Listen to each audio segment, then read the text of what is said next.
David Starr, and I'm the only one here who didn't write his own book. My book was written by my late grandfather in 1973. It was or 72. It was published, and the reason I'm here is we reprinted the book as part of a recording project that I did with John Oates and a number of other people, where we gave old copies of my granddad's book to them.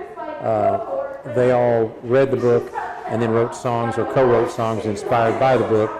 But as part of the project, we reprinted the book and wrote a new foreword and some things like that. The book is it's billed as a suspense-filled tale of Arkansas, and it's basically about a family that moves south from Ohio after the Civil War, inherits some land. A young man goes to work for a man down the road.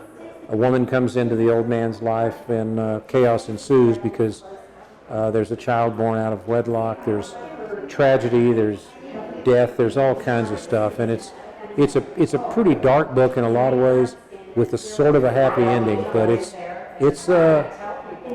one of those things I wish I could go back and ask my grandfather, how much of this happened in your life, because I don't really know.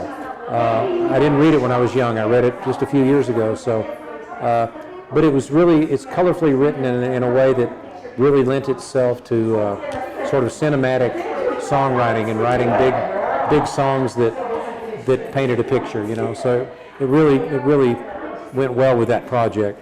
They were all people that I knew, that I'd either written with or worked with, or in one case it was recommended to me by a friend of a friend.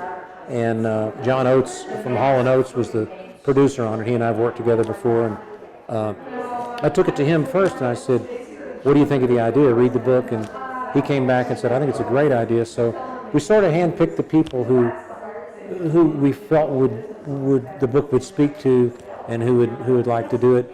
And any one of them could have said, "No, I don't want to." Every one of them loved the idea.